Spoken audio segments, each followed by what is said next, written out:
10 years ago, sa saliw ng musika, abala ang bawat isa sa pakikipagsayaw sa kani-kanilang kapareha. Hindi alintana ang lakas ng musika, at halos wala na sa ritmo ang pagsayaw ng mga ito. Abala ang bawat naririto sa loob ng Starry Hub, isang sikat na bar dito sa syudad. Na ang lahat ng mga pumapasok ay kilalang mga tao, mayayaman at malakas ang impluwensya. Dude, hindi ka ba sasayaw?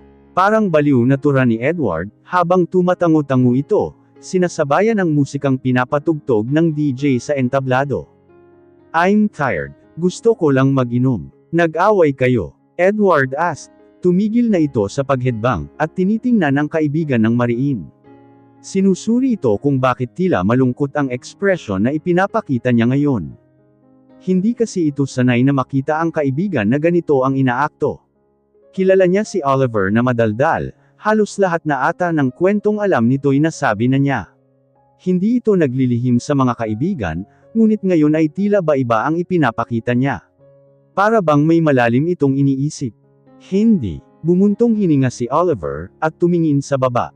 Nakasandal ang mga ito sa railings ng second floor, kung saan nakikita ang mga taong abala sa first floor nitong bar.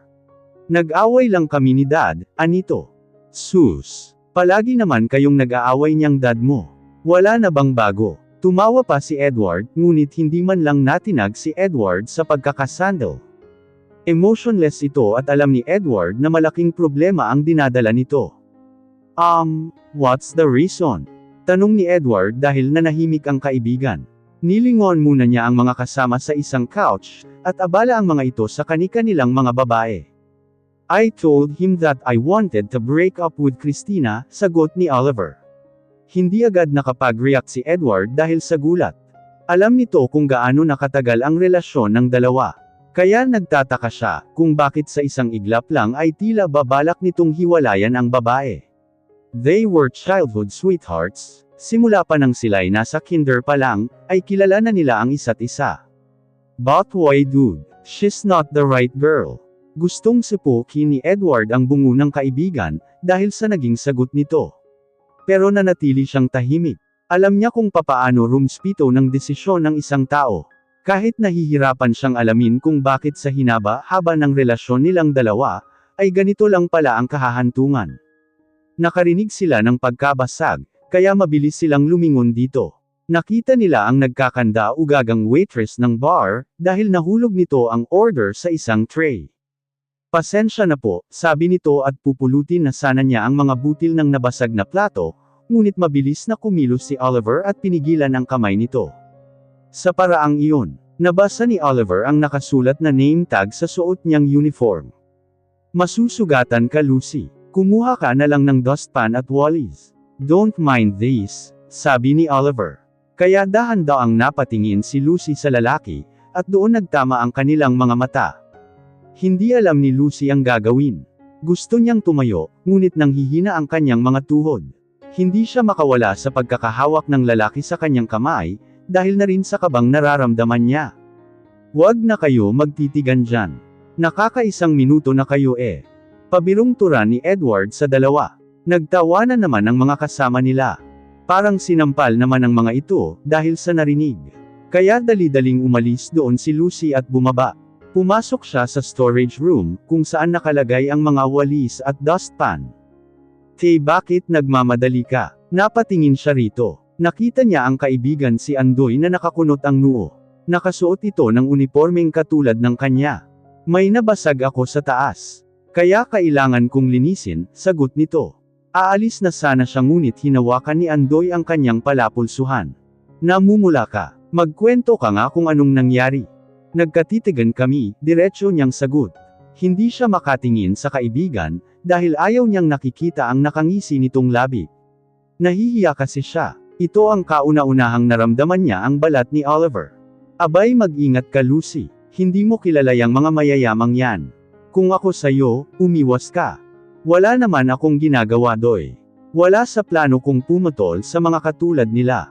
Ayaw ko ng komplikadong mundo, sagot niya sa kaibigan. Mahigpit din ang hawak nito sa walis at dustpan sa kamay.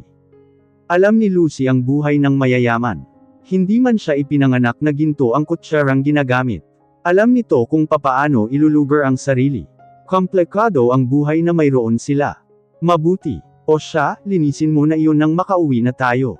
Hihintayin kita sa locker, sabi ng kaibigan at saka ito umalis.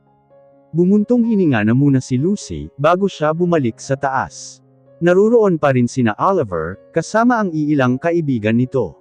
Hindi nila ginalaw ang nabasag na plato sa sahig, kaya agad niya itong nilapitan. Kinakabahan man, dahil nararamdaman niyang may nakatitig sa kanya. Nagawa pa rin itong linisin ang kalat sa sahig. Sa araw-araw na pagtatrabaho ni Lucy sa bar na iyon, ay araw-araw din niyang nakikita si Oliver. Hindi niya namamalayan at tinitigan na niya ito minsan. Alam niyang may girlfriend na ito, kaya hanggang doon lang ang kanyang lugar, ang pagmasdan ng lalaki sa malayo. Ngunit hindi nito alam, na sa araw-araw na pagpasok niya sa loob upang magtrabaho. Araw-araw din siyang ninanakawan ni Oliver ng tingin. Hindi niya iyon pansin, dahil minsan ay abala siya sa pagkuha ng mga order. Maganda ba? Tanong ni Rainier, isa sa mga kaibigan ni Oliver. Pareho nilang pinagmamasdan si Lucy na abala sa pagtatrabaho. Nasa first floor ito ng bar, at halata sa kanya ang pagod, ngunit hindi pa rin sumusuko. Yes, napangiti si Oliver. She's really beautiful. I never saw a woman like her. You like her? I don't know. My girlfriend ako pre. This is not right. Nawala ang ngiti niya nang maalala si Christina. I know you didn't love Christina Dodd. Ang mga magulang mo lang ay may gusto sa kanya, that's why you were dating her. Kung sabihin mo kaya sa kanila, na sila na lang magpakasal kay Christina. Masama niyang tiningnan ang kaibigan, pero ngumisi lang si Rainier. Nilingon naman niya si Lucy, na ngayon nakikipag-usap na sa iisang kalalakihan sa baba. Gustong bumaba ni Oliver para hilahin ito, at paaalisin sa lugar na ta. Pero nanatili siyang nakatayo, at masamang tiningnan ng mga lalaking, alam niyang interesado rin sa babae. Kung gusto mo siya, stop doubting yourself, dude. Gumawa ka ng paraan dahil baka hindi mo alam, nauubusan ka na ng oras. Nagising si Oliver mula sa mahimbing na pagkakatulog. Hindi siya agad bumangon mula sa kanyang kama. I hate everything. Sigaw niya at hindi namalaya ng unti-unting pagbuhos ng luha, mula sa kanyang mga mata. Hindi niya alam kung ano ang gagawin. Ngayon na iniwan na siya ng kanyang mag-ina, para bang dumilim ang kanyang mundo. Ginawa naman niya ang lahat, para lang maiparamdam sa mga ito na mahal niya ang mag-ina. Ngunit maraming mga taong gustong pumihil sa kanya, para gawin ang bagay na iyon. Hinayaan lang niyang bumuhos ang mga luha. Ito ang matagal na niyang ikinakatakot. Na baka isang araw, magising na lang siyang wala na si Lucy sa kanyang tabi. Kaya niya lang naman dinala ang mag-ina rito sa isla, dahil gusto niyang bumawi. Ang daming taon, araw, at oras ang nasayang, dahil lang sa walang kwentang dahilan ng kanyang mga magulang. Ngayon na may lakas na siya ng loob. Doon naman nawala ang mag-ina. Binalak niya noong sabihin ang totoo, ngunit natatakot siya. Natatakot siyang imbes na maintindihan siya ni Lucy, ay baka mas lalo siya nitong kamuhian. I'm sorry, mahina niyang sabi habang patuloy na lumuluha. This is all my fault. Bro, mabilis na nagbukas ang pinto ng kanyang kwarto, hoy. Para kang iwan. Sabi ko naman sa'yo dati na gumawa ka na agad ng paraan, singhal ni Rainier nakakapasok lang ng kanyang kwarto. Umiiling itong naupo sa gilid ng kama, habang pinagmamasdan ang tila batang umiiyak na kaibigan. Hindi ito ang kauna-unahang nakita niya itong umiiyak. Noon pa man, sa tuwing nag-aaway sila ni Lucy. Takbuhan na niya si Rainier, para sabihin ang lahat ng nararamdaman nito. Kaya alam ni Rainier kung gaano kamahal ni Oliver ang babae. They leave me. That's because you're coward. Alam mo, kung hindi ka tatayo riyan, at kung hindi mo sisimulang hanapin ang mag-ina mo. Nothing will happen to you. Natigilan si Oliver. 2 linggo na siyang ganito, ni hindi na ito pumapasok sa trabaho. Tinawagan lang niya ang kaibigan noong isang araw, at mabutit dumating ito ngayon. Sa loob ng 2 linggo, hindi niya alam kung papaano magsisimula. Sinubukan niyang tanungin si Agatep, ngunit wala siyang nakuhang sagot. Sinubukan niyang humingi ng tulong sa kanyang magulang, pero hindi ito pumayag. Ayaw ng mga magulang ni Oliver kay Lucy, kaya malabong gagawin nila iyon. Mabuti na lang at hindi na pinapakialaman ng mga ito, kung ano ang plano niya sa buhay. Ngunit kahit na ganoon, iniwan pa rin siya ng babae, dahil sa kasalanan niya. I found their location. Kung may balak kang puntahan sila, ayusin mo iyang buhay mo. And I want you to show them how much you love them. This is your last chance, bro. I know marami nang naibigay na pagkakataon ng asawa mo, na sana hindi mo sinayang, pero puro takot iyang iniisip mo. Gustong suntukin ni Rainier ang kaibigan dahil sa inis, pero nanatili itong nakaupo sa gilid ng kama. Hindi ka napakikialaman ng mga magulang mo. Remember, they agreed to you, na kapag nakapagtapos ka ng pag-aaral, hindi na sila makikialam. So this is your last chance, Oliver. Kahit sa anak mo lang. 1 month later, isang buwan ang lumipas, pero para bang isang taon ang nagdaan. Ang daming nagbago sa loob ng isang buwang iyon, at masaya ako dahil unti-unti kong nababawi yung mga nasayang na oras, noong nasa piling pa niya ako. Alam kong hindi pa rin nawawala yung galit sa puso ko. Sinusubukan ko namang magpatawad, ngunit hindi ko kaya, 10 taon ang nasayang. Kaya hindi ko alam kung kailan maghihilom yung sugat sa puso ko. Ayos lang ba kayo rito? Tumingin ako rito, at nakitang nagsusuot na siya ng kanyang business suit. Tumingin naman ako sa loob ng bahay, at nakangiting ibinalik ang tingin kay King. Ayos lang. Salamat, sabi ko. Tumigil ito at nilingon ang direksyon ko. Ngumiti lang siya at lumapit siya sa pwesto ko. Anything for you, Lucy. Hindi ko alam kung papaano ko pasasalamatan si King. Marami siyang naitulong sa amin ng anak ko, kaya hindi ko alam kung papaano sisimulan ang pagbawi ko. Alam ko ang nararamdaman nito, ngunit hindi ko na lang iyon pinansin. Kaibigan lang ang tingin ko sa kanya, at sana huwag niya iyon mamasamain, kung hindi ko siya kayang suklian. Sige na, umalis ka na, baka mahuli ka pa sa trabaho. Tinapik ko ang balikat niya, at saka ito nilagpasan. Kung maaari, huwag mo na rin bilhan ng laruan si Owen pag-uwi mo. Wala akong maibabayad sa'yo, masyado na ring nakaka. Hayaan mo na akong gawin ito para sa inyo. You don't have to pay me back. Gusto ko lang na makitang masaya, aniya. Kaya hindi ako kaagad nakasagot. Ngumiti ako at saka tumango. Kung makikipag-argumento pa ako, ay matatalo lang ako. Kilala ko si King na ayaw nitong pinigilan siya sa kanyang gustong gawin. Kaya kung ito man ang makakapagpasaya sa kanya, ay hahayaan ko na lang. Umalis na rin naman kaagad ito.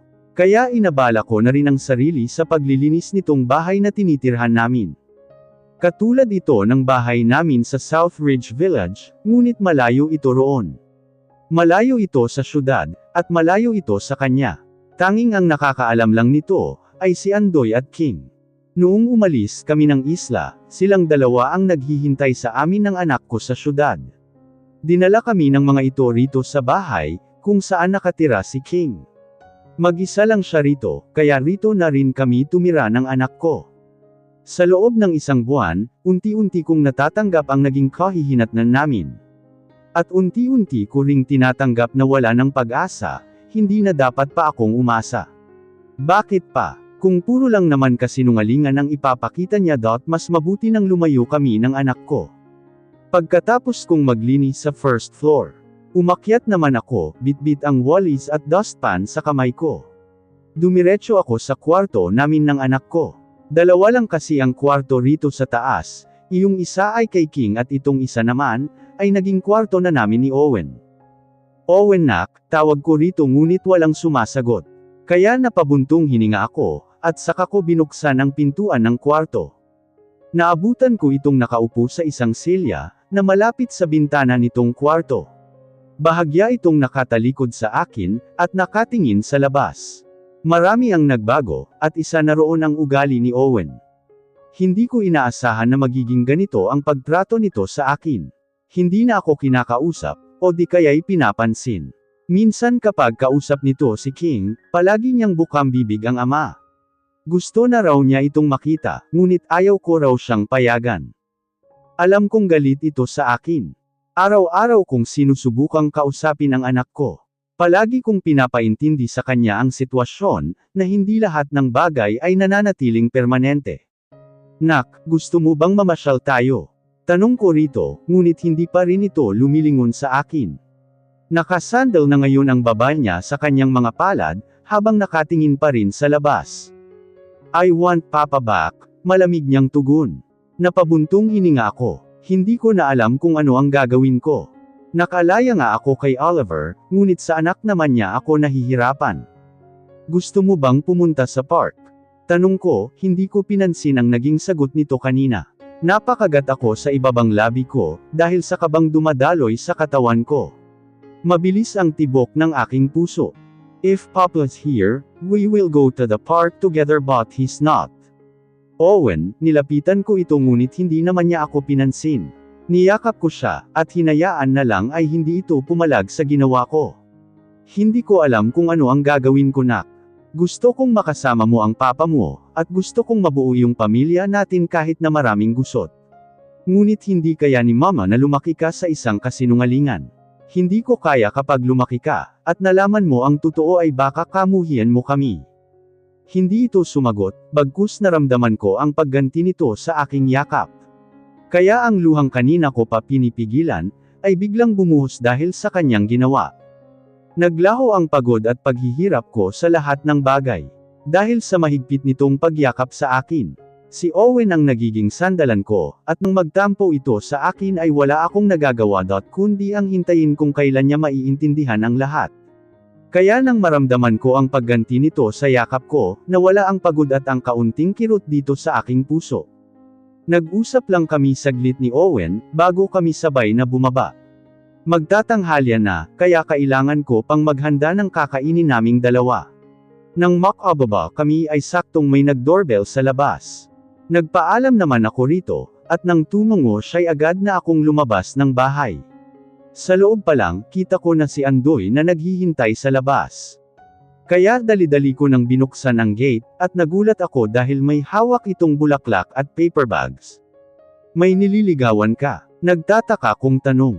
Kaya tumingin ito sa akin ng masama, Luka. Nakita ko lang ito rito sa labas, at nabasa kong para sa inyo, pero wala namang nakalagay kung saan galing. Iniabot niya ito sa akin, at kinuha ko naman. Sabay na kaming pumasok sa loob. Halos isang linggo na rin ang nakakalipas, magmula nang may araw-araw na nagpapadala rito. Hindi ko alam kung kanino ito galing. Minsan kung hindi bulaklak ang pinapadala mga tula naman at kadalasan ay laruan na ibinibigay ko kay Owen.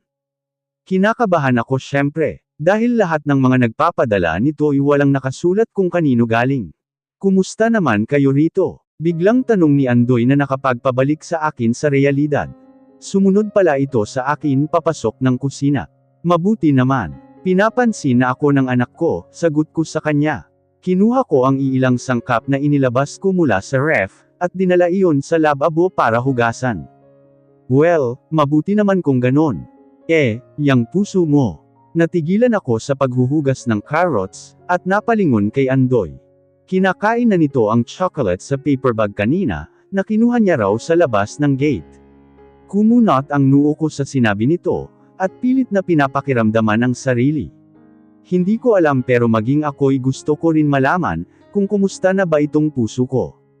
Anong ibig mong sabihin? Sabi ko dahil wala akong maisip na tamang sagot sa kanya.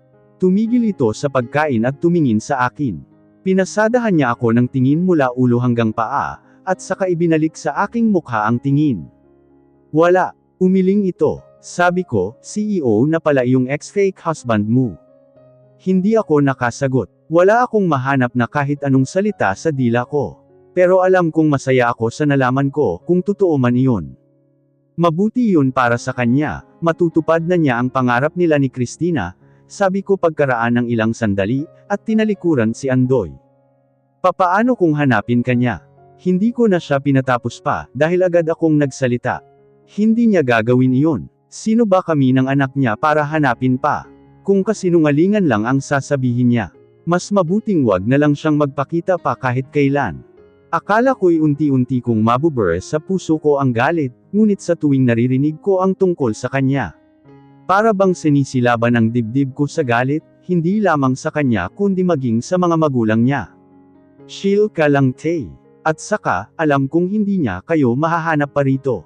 Tago kaya itong lugar, Unless ikaw mismo ang magpapahanap. Tulungan mo na lang akong magluto, hindi iyong kung ano-ano ang sinasabi mo riyan, sabi ko rito. Ayaw ko na kasing makarinig pa ng tungkol sa kanya. Hindi sa iniiwasan ko, ngunit parang ganun na nga. Sinisimulan ko nang baguhin ang mundo ko, nang wala siya. Kaya kahit na anong paraan pa iyan, gagawin ko para lang makalimutan si Oliver.